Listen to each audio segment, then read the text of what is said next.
இந்த ஆட்சி சட்டம் ஒழுங்கு பிரச்சனையில் கடுமையாக இருக்கும் என்று சட்டமன்றத்தில் சிரிக்காமல் பேசி அசத்திய திராவிட மாடல் முதல்வர். இந்த ஆட்சியை பொறுத்தவரையில் சட்டம் ஒழுங்கு பிரச்சனையில் கடுமையாக இருக்கும் என்பதற்கு இது ஒரு உதாரணமாக நான் இங்கே குறிப்பிட விரும்புகிறேன்.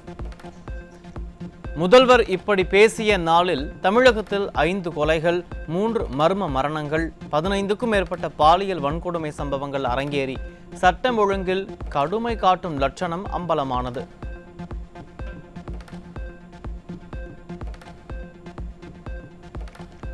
சட்டம் ஒழுங்கு பிரச்சனையில் கடுமையாக இருப்பதாக பேசும் திராவிட மாடல் முதல்வர் ஏன் எதிர்க்கட்சி தலைவர் பேசுவதை நேரலை செய்யவில்லை என மக்கள் கேள்வி. எந்த பலனும் இல்லாத பட்ஜெட்டை 1000 இடங்களில் LED அமைத்து நேரலை செய்தவர்கள் எதிர்க்கட்சி தலைவர் பேசியதை நேரலை செய்யாமல் அஞ்சி நடுங்குவதை பார்க்கும் போதே ஆட்சியின் லட்சணம் தெரிகிறது என மக்கள் விமர்சனம். தெரிவித்து அமைகிறேன்.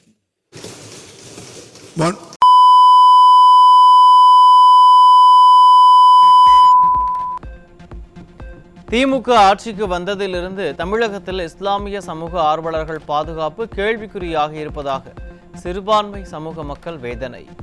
புதுக்கோட்டையில் அதிமுக நிர்வாகி ஜஃபர் அலி, நெல்லையில் முன்னாள் காவல் அதிகாரி ஜாகிர் ஹுசைன் போன்றவர்கள் உயிருக்கு ஆபத்து இருக்கிறது என பாதுகாப்பு கேட்டும் திராவிட மாடல் அரசு அவர்களை பாதுகாக்க தவறியதாக குற்றச்சாட்டு.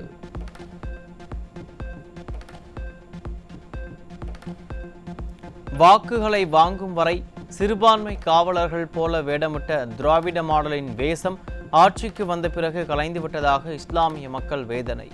உரிமைகளை மீட்போம் என நாடகமாடியவர்கள் உயிரை காக்க தவறிவிட்டதாகவும் எதிர்வரும் தேர்தலில் திராவிட மாடலுக்கு சரியான பாடம் புகட்டுவோம் என சிறுபான்மை மக்கள் ஆவேசம்.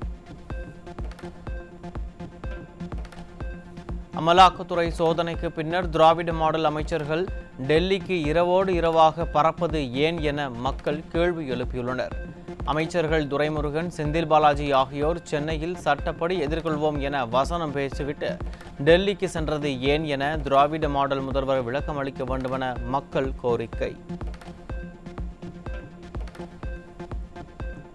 கல்லா கட்டியதை கணக்கு காட்டி கப்பம் கட்ட டெல்லிக்கு சென்றாரா செந்தில் பாலாஜி என மக்கள் கேள்வி. மக்கள் நலன் சார்ந்த திட்டங்களை பெற டெல்லிக்கு சென்றிருந்தால் இந்த விளம்பர பிரியர்கள் சென்னையில் விமானம் ஏறும் முன்னரே விளம்பரம் செய்திருப்பார்கள். சத்தமின்றி சென்று வருவதை பார்த்தால் சந்தேகம் எழுகிறது என்றார்கள் பொதுமக்கள்.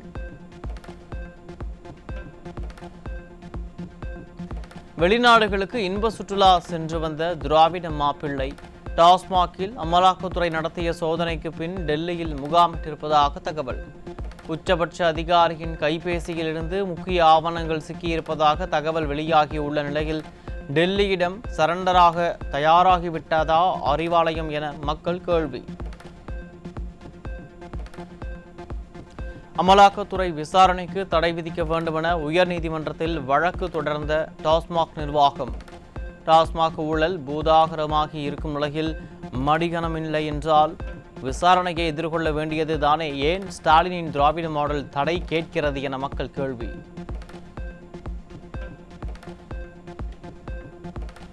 சேலம் மாவட்டம் மேட்டூர் அருகே மேச்சேரியில் தனியார் பள்ளியில் 2ஆம் வகுப்பு படித்து வரும் சிறுமிக்கு பாலியல் தொல்லை தந்த நபர் போக்சோவில் சிக்கினார். தமிழகத்தில் அதிகரித்து வரும் சிறுமிகளுக்கு எதிரான குற்றங்களை தடுக்காமல் அப்பா ஸ்டாலின் என்ன செய்து கொண்டிருக்கிறார் என மக்கள் கேள்வி.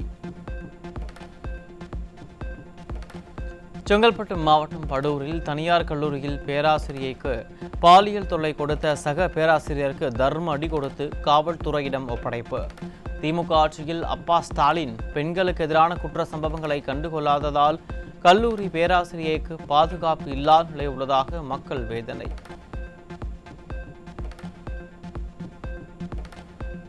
சென்னை அயனாவரம் வசந்தம் கார்டன் பகுதியைச் சேர்ந்த திமுக நிர்வாகி குமார் என்பவர் காரில் கடத்தி கொலை செய்யப்பட்ட கொடூரம். திமுக ஆட்சியில் காவல்துறை மீது சிறிதும் பயம் இல்லாததால் கொலை சம்பவம் சர்வசாதாரணமாக நடைபெறுவதாக மக்கள் குற்றச்சாட்டு. கிருஷ்ணகிரி மாவட்டம் சூளகிரி அருகே வீட்டில் தனியாக இருந்த மூதாட்டியை வெட்டி கொலை செய்து வீட்டை தீ வைத்து எரித்த மர்ம கும்பல் 20 பவுன் நகை மற்றும் 5 லட்சம் ரூபாயை கொள்ளையடித்து சென்றுள்ளது. இப்பகுதியில் தனியாக இருக்கும் முதியவர்களை குறிவைத்து 3 கொள்ளை மற்றும் கொலை சம்பவங்கள் அரங்கேறி இருக்கும் நிலையில் திராவிட மாடல் ஏவல் துறை எந்த துப்பும் கிடைக்காமல் திணறுகிறது.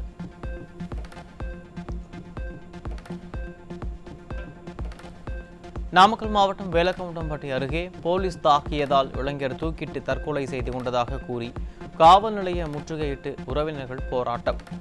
ஸ்டாலின் கட்டுப்பாட்டில் உள்ள காவல்துறை சட்டத்தை மீறுகிறதா என மக்கள் கேள்வி.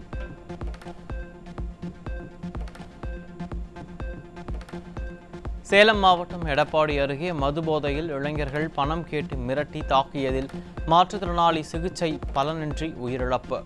மதுபோதை இளைஞர்களால் மாற்றுத்திறனாளியின் உயிர் பறிபோனதற்கு திராவிட மாடல் ஸ்டாலின் என்ன கட்டுக்கதை சொல்ல போகிறார் என மக்கள் கேள்வி.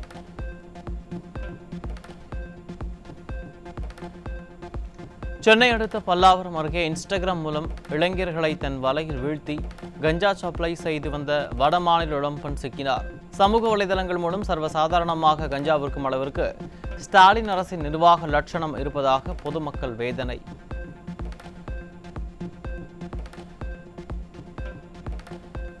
சென்னை அடுத்த அயனாவரம் பகுதியில் வீடுகளில் பதுக்கி வைக்கப்பட்டிருந்த 25 கிலோ குட்கா பொருட்கள் சிக்கியது.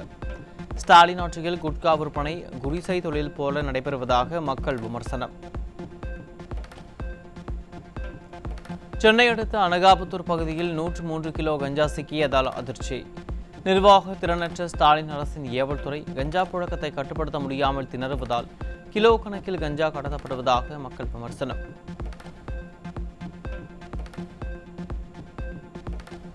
சிவகங்கை மாவட்டம் திருப்புவனம் அருகே சந்தானம் என்பவர் வெட்டி படுகொலை செய்யப்பட்டுள்ளார். திராவிட மாடல் முதல்வர் சட்டம் ஒழுங்கு சிறப்பாக உள்ளது என சொல்லி வரும் நிலையில் அடுத்தடுத்து கொலைகள் அரங்கேறி சட்டம் ஒழுங்கு சந்தி சிரிப்பது அம்பலமாகியுள்ளது.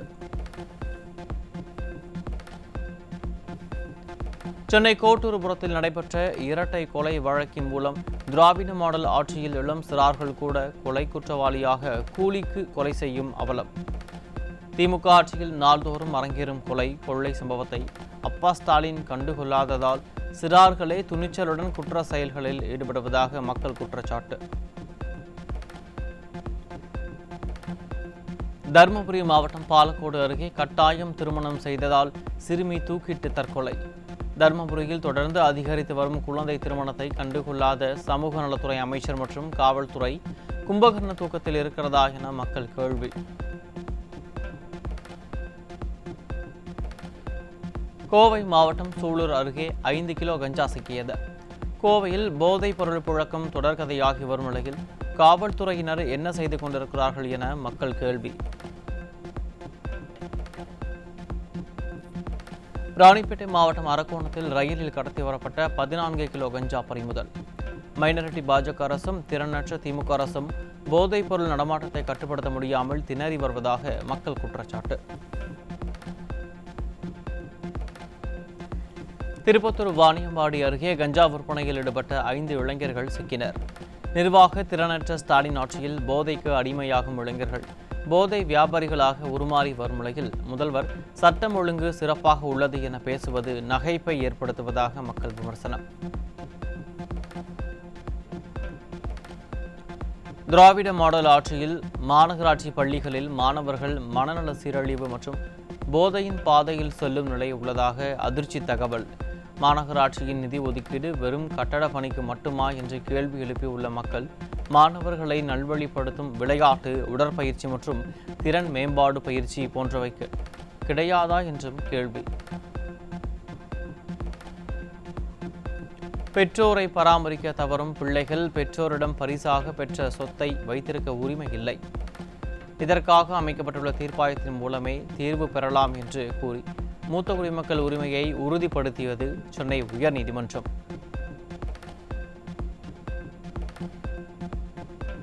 சிவகங்கை மாவட்டம் திருப்பத்தூர் அருகே அரசு விரைவு பேருந்தின் முன்பக்க டயர் கழன்று கண்மாய்க்குள் ஓடியதால் பயணிகள் அலறல்.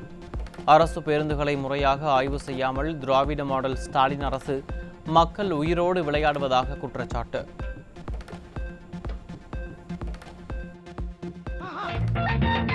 ஆமா டயர் பிச்சிட்டு போகுது. ஐயோ அது ஏன் டேல இருக்க டயர் பிச்சிட்டு போகுதுயா. வண்டியில பாட்டு போல கொஞ்சம் பொறுமையா இருயா. எப்படியா பொறுமையா இருக்க முடியும்? இப்ப பொறுமையா இருக்க முடியுமா? என்ன பத்தி அடிக்க உனக்கு எல்லாம் எவன் லைசன்ஸ் கொடுத்தான்? மழைநீர் வடிகால் பணிகளுக்காக திராவிட மாடல் அரசு 5,000 கோடி ரூபாய் வரை நிதி ஒதுக்கீடு செய்து வீணடித்துள்ள நிலையில் சென்னை மாநகராட்சி மீண்டும் 1,032 கோடி ரூபாய் நிதி ஒதுக்கியுள்ளது. நிர்வாக திறனற்ற ஸ்டாலின் அரசு மக்களுக்கான திட்டங்களை தீட்டாமல் கமிஷன் கலெக்ஷன் பெறுவதற்காக திட்டங்களை தீட்டி கரப்ஷன் செய்வதால் மக்கள் வரி பணம் கொள்ளையடிக்கப்படுவதாக பொதுமக்கள் விமர்சனம். சென்னை மாநகராட்சி பட்ஜெட்டில் பள்ளி மாணவர்களின் திறன் மேம்பாட்டிற்கு குறைந்த அளவிலேயே நிதி ஒதுக்கப்பட்டுள்ளதாக குற்றச்சாட்டு எழுந்துள்ளது. மழைநீர் வடிகால் பணிக்கு பெரும் தொகை ஒதுக்கப்பட்டுள்ளதை குறிப்பிடும் கல்வியாளர்கள் மாநகராட்சி மாணவர் நலனில் அக்கறையின்றி செயல்படுவதாக குற்றச்சாட்டு.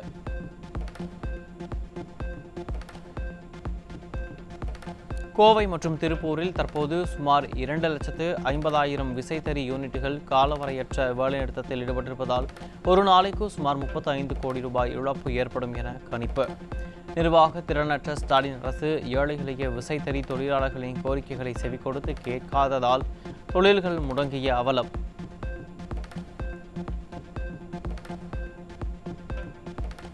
வைகை ஆறு மாசுபாடு விவகாரத்தில் உடனடியாக நடவடிக்கை எடுக்க மாசு கட்டுப்பாட்டு வாரியத்திற்கு மதுரை உயர்நீதிமன்ற கிளை உத்தரவு. நீதிமன்றமே மக்கள் நல பாதுகாவலராக செயல்பட வேண்டிய நிலையை ஏற்படுத்துவதுதான் மக்களுக்காக ஆட்சி செய்கிறோம் என பேசும் திராவிட மாடல் அரசின் உண்மை முகமா என மக்கள் கேள்வி.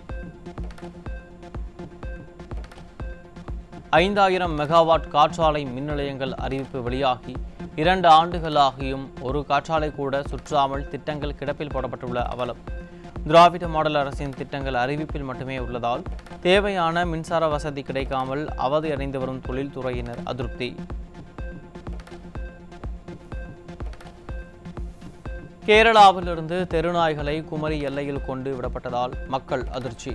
குமரி எல்லையில் கேரளா கோழி கழிவுகள் கொட்டப்பட்டதை தட்டி கேட்காத திராவிட மாடல் ஸ்டாலினால் இது போன்ற சம்பவங்கள் அரங்கேறி வருவதாக மக்கள் குற்றச்சாட்டு. மயிலாடுதுறை மாவட்டம் சீர்காழி அருகே வெறிநாய் கடித்து பள்ளி மாணவி படுகாயம். மாவட்ட நிர்வாகம் வெறிநாய்களை பிடிக்க உரிய நடவடிக்கை எடுக்க வேண்டும் என மக்கள் வலியுறுத்தல். எல்லை தாண்டி மீன்பிடித்ததாக 2 விசைப்படகுகளுடன் தமிழக மீனவர்கள் 11 பேரை கைது செய்து இலங்கை கடற்படை அட்டூழியம். மைனாரிட்டி பாஜக மற்றும் திராவிட மாடல் அரசும் இது குறித்து நிரந்தர தீர்வு காண வேண்டும் என மீனவர்கள் வலியுறுத்தல்.